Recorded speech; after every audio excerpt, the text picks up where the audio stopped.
this game. They'll give it to him up the middle. And he is in for the score. Touchdown, New Orleans. Shane Vereen, his 5th touchdown now on the year. And the Saints are within an extra point of tying this thing up. And they're able to run it in. It started with the battle in the trenches. They won there, and they got in for 6 points. And that's going to be a tough one for the defense to deal with. They've got to go to the bench now and figure out how we're going to slow down this running game, because on that particular play, they had no answer.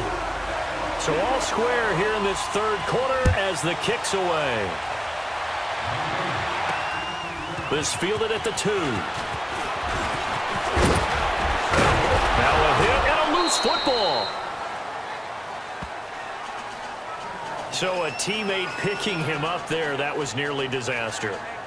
And the way that you coach these things, you want to make sure you have eyes towards the return guy, because you want to make sure that the catch is secured. A lot of teams do that. They have at least one guy.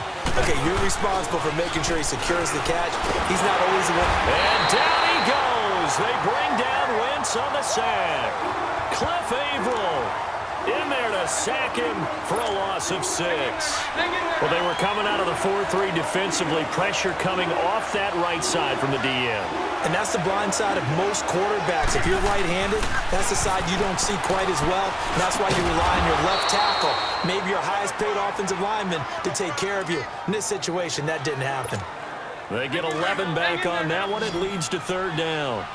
Completion was given up, but that's why you play zone defense, so that you can have people around the ball when it's caught, and you don't give up much run after the catch. And he's going to be intercepted a 3rd time. Picked up by Marcus Williams. Well, I think it's safe to say that the 3rd quarter's not been a whole lot of fun for him. A couple of interceptions thrown. He seems to be a different man here in the 2nd half.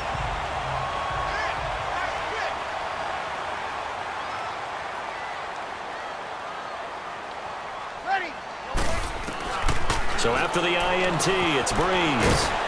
This is caught by Ginn. And he'll go down here at the 35-yard line. A good pickup there. 8 yards on the 1st down completion. Fired that one in there, able to make connection on a nice in route. With those faster passes when they're going that fast, any hesitation as a quarterback that the deflection, if you miss, might be bigger and lead to an interception? Yeah, and the deflection works both ways. Maybe a defender gets a hand in the way and it pops in the air. And sometimes you throw it so hard your receiver can't handle it, and he pops it up in the air for the defenders to grab as well. But a moot point there as they were able to connect.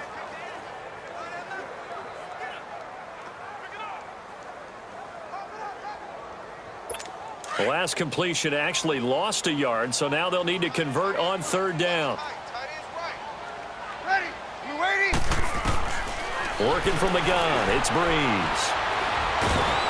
Pressure comes, and down he goes. The Eagles get there for the sack. Michael Bannon in there to get him, and that's sack number 6 for him on the year. You know, on these types of plays, we're always looking to assess blame. Okay, where did it break down? Sometimes it's just a great play. And out now come the Eagles. And following the interception, just any interception, are you a little bit more cautious when you start that next drive, or no, you just throw that out the window? I think you are. I don't think that there's any way you can run back out there and go, totally didn't affect me. Let's just go ahead and be loose with the football again.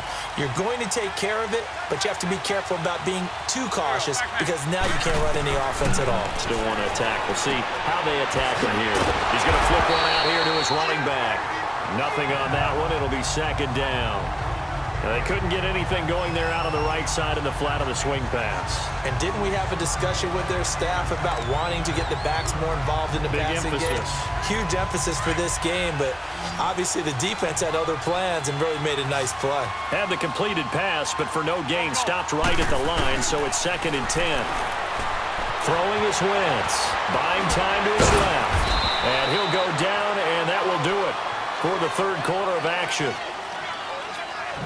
3 quarters in the books. We'll return with more after this break. You're watching the NFL on EA Sports. All even as we get ready to start the 4th. Some good games going on in the early window. This might be the best of the bunch.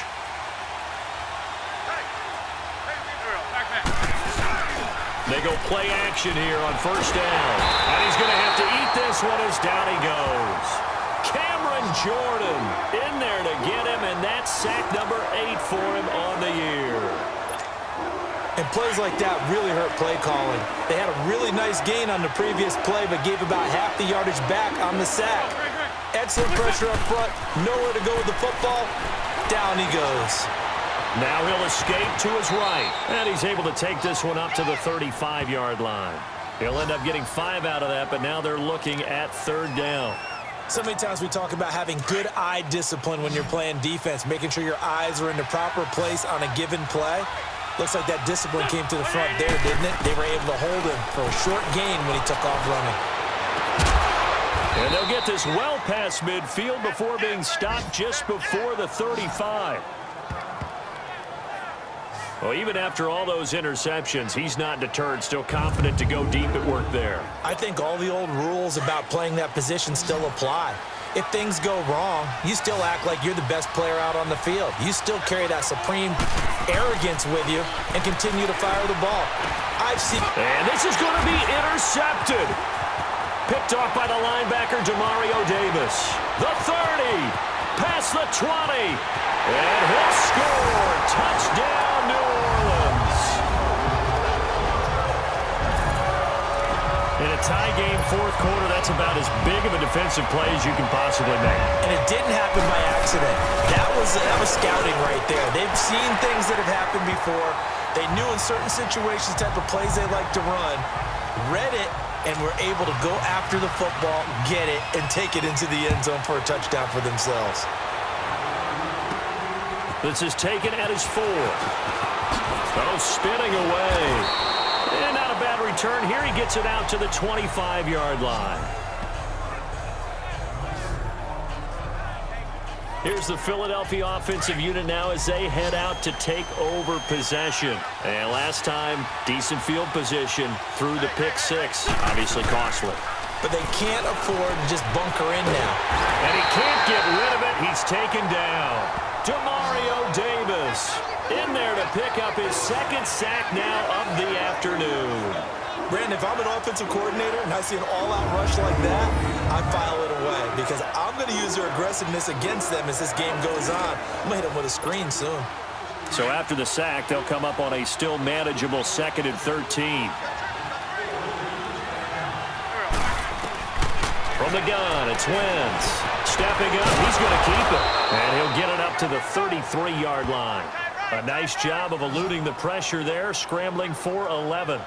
I thought they were going to sack him there like they did on first down. Great coverage, but he found a way to move with his legs. Yeah, his ability to take off. Not only did he get some yardage back, he got a little bit extra. Really helps him on third down. Makes it manageable now. They'll run it with Sproles. And he'll get this up only to about the 33. Only a yard on the pickup there, and it's going to leave him with a 4th down.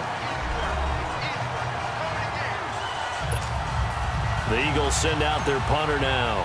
He's been terrific so far. And look at this, another fake. And he is not going anywhere. They stop him for no gain. A little trickeration there, but it doesn't fool him. It's such a risky play there to fake it. You're either the hero or the GOAT. Here they're going to be the GOAT. Unfortunate, too, because you know they thought they had something there. They don't call it just to call it. They don't just say, oh, what the heck, let's go ahead and fake it here. They feel like they've got something on. They've got the defense in the right spot. Just unsuccessful in that opportunity. And a 20th carry now for Ingram. And he'll get this down to about the 30, 31-yard line. Give him 3 on first down. It'll set up a 2nd and 7. I like that run right there, partner. Not the flashiest run, not the one that's going to break for big yardage, but he understands the situation, and taking care of the football, paramount, and he got it done. Nursing that slim lead, you're exactly right. Hold on to that ball. They'll run it now out of the gun. And an alley to run. And he'll be a couple yards shy of the red zone here at the 22-yard line. 9 yards on the pickup there, and it keeps the drive alive. I'm guessing you'd say this is kind of the key here. Grind out some yardage, work on that clock, see if you can continue to tick it down. Definitely. You want to bleed things out at this point, right? Continue to possess the football, gain some yardage, and put the onus on the defense. Do they have to use timeouts? What are they going to do to stop you? you're taking charge. Give them 11 yards that time and a new set of downs.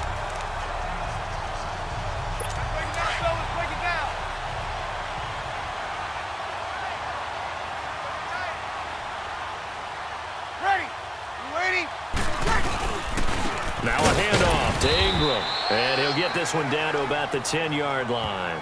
Credit him with a 1-yard gain there to make it 2nd and 9. I like a guy who understands the situation. I also like a guy who you look at him and you say, that looks like a guy who knows the coach is going to say, guess what? You drop this one, you'll be carrying around the training facility for an entire week. Maybe flashback to high school or college, carrying it around campus, right? The old gauntlet drill, right? Anyone get the ball out while he's sitting in class and bring it back to the coach? He's in big trouble. Officially no gain on the play, and they're left with a 3rd and 8. Now, obviously, that's some good work there defensively, being able to stop them and bringing up a key 3rd down. But if you're on the offensive side of the ball, there's an opportunity, because I know what defensive guys are thinking right now, to stop them, get to the ball. That means they might not be sound defensive. And look at this. They get the turnover they needed. It's intercepted. Picked off by the linebacker, Jordan Hicks. He's at the 40, 20, 10, and he'll score. Touchdown, Eagles. So a dangerous pass over the middle into zone coverage, and it bit him hard. And what's really difficult when you throw it in that direction and versus that zone, that means the linebackers have gotten to their spot, gotten their heads back around, and they can see the quarterback and everything in front of them. And they take big advantage of it, went the other direction. Excellent blocking, and picked up a touchdown. A very important extra point there, up and good. And we are tied here in the 4th quarter.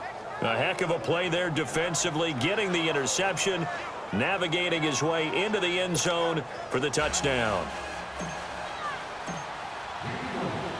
Set to go now with the kickoff. These two teams all even again as we continue in this wild 4th quarter. That's fielded in the end zone. And he won't return this one. He'll go down to a knee, and they'll start at the 25. The Saints offense now, they get ready to head back onto the field.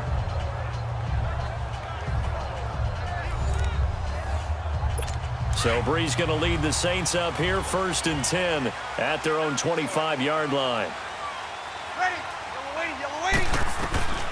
Now Breeze to try again after the pick 6. Caught on the left side by Ginn.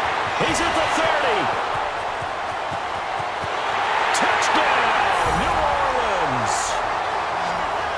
Ted Ginn with his 2nd touchdown of the game, number 8 on the season. And the Saints have moved out in front. I know we often laugh, and sometimes we even exalt the guys who are great trash talkers and give us some really funny lines. But the bottom line is absolute production on the field. His 2nd touchdown of the game, and they lead. And now they'll be looking to their defense to preserve that lead. Lutz good on the extra point, and they will take a 7-point lead. One of the shortest drives you'll ever see. One play, 75 yards, 6 points.